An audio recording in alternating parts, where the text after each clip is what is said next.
Hello everyone, इस video में हम बात करेंगे लेटर वैदिक पीरियड के बारे में। तो फ्रेंड्स, इससे पहले भी मैंने एक वीडियो बनाए हुए हैं अर्ली वैदिक पीरियड के बारे में। तो जिन्होंने भी उस वीडियो को नहीं देखा है, उस वीडियो को देख लीजिए।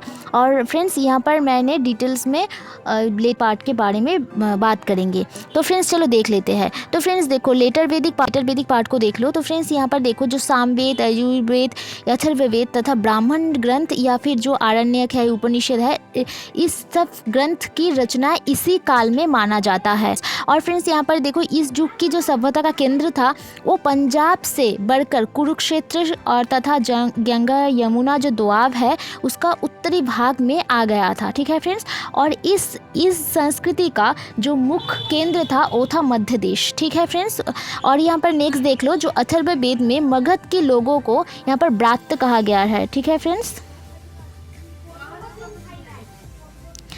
तो फ्रेंड्स ये ना बहुत ही इंपॉर्टेंट है। मगध के लोगों को ब्रात्य कहा गया है, वो किस वेद में? तो फ्रेंड्स ये अथर्ववेद में।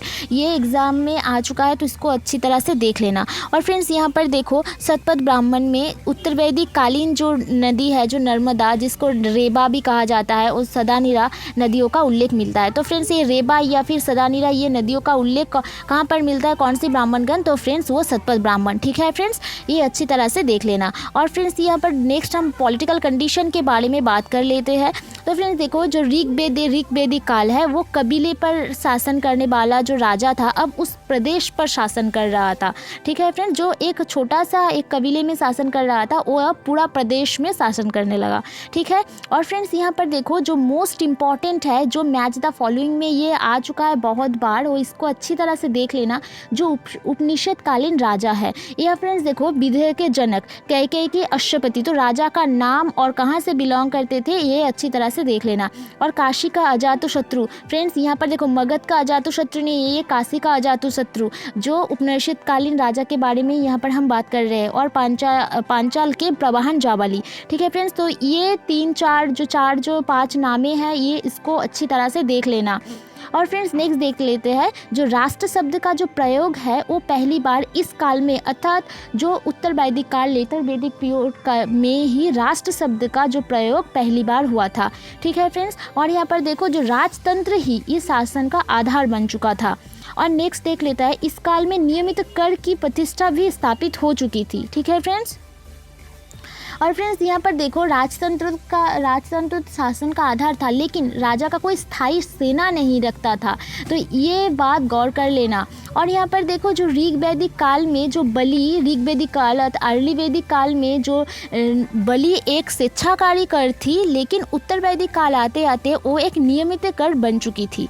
ठीक है फ्रेंड्स, नेक्स्ट देख लेते हैं, जो ऐतरेय ब्राह्मण है वहाँ पर वर्णित शासन प्रणाली में शासन करने वाला जो राजा था, वो पूर्व में उसको सम्राट, पश्चिम में स्वराट, उत्तर में विराट, दक्षिण में भोज या फिर मध्य देश में राजा कहा जाता है। तो फ्रेंड्स ये भी एग्ज़ाम में आ चुका है कि पूर्व में सम्राट या फिर पश्चिम में स्वराट, उत्तर में विराट। ठीक है फ्रेंड्स, तो इसको अच्छी तरह से देख ले। तो फ्रेंड्स हम नेक्स्ट देख लेते हैं सोशल कंडीशन के बारे में।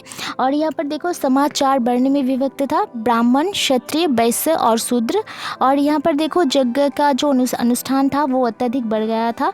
और वर्ण का आधार कर्म पे आधारित ना होकर जाति पर आधारित हो गया। तो फ्रेंड्स ये मोस्ट इम्पॉर्टेंट एक फैक्ट है, कर्म पर आधारित ना होकर जाति पर आधारित हो गया। और यहाँ पर देखो फ्रेंड्स, जो ब्राह्मण, क्षत्रिय तथा वैश्य है, इन तीनों लोगों को द्विज कहा जाता है। तो फ्रेंड्स द्विज किसे कहा जाता है ये देख लेना। और उपनयन संस्कार के ये अधिकारी थे, तो जो द्विज श्रेणी में आ गया उनको उपनयन संस्कार की भी अधिकार थी। ठीक है फ्रेंड्स, और यहाँ पर देखो, जो शूद्र, जिसको द्विज के श्रेणी में नहीं गिना जाता था, और वो शूद्र को उपनयन संस्कार भी नहीं होता था।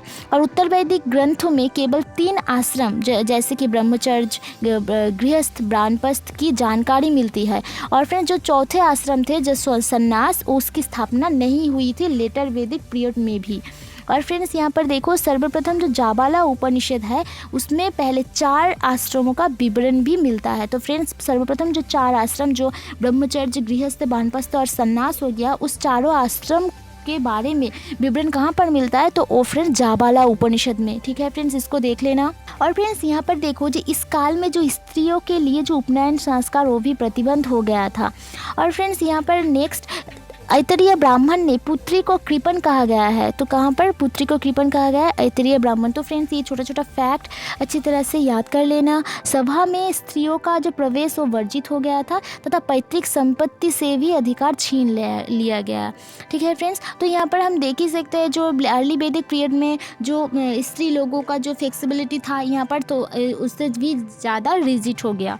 और फ्रेंड्स यहाँ पर देखो, जो सतपथ ब्राह्मण था वो छांदोग्य उपनिषद में एक कैकेयी के राजा जो अश्वपति का उल्लेख मिलता है। तो फ्रेंड्स कहाँ पर? सतपथ ब्राह्मण और छांदोग्य उपनिषद में कैकेयी के राजा अश्वपति का भी उल्लेख मिलता है। और फ्रेंड्स ये हम पहले भी पढ़ चुके हैं, जो कैकेयी के राजा अश्वपति उपनिषद कालीन राजा है।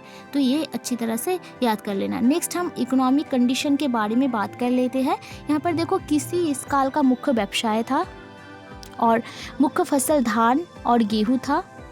और तैत्तिरीय जो उपनिषद है काल में अन्न को ब्रह्म और यजुर्वेद में हल को सीता कहा गया है। ठीक है फ्रेंड्स, सीता कहा गया है। कहाँ पर? तैत्तिरीय उपनिषद में।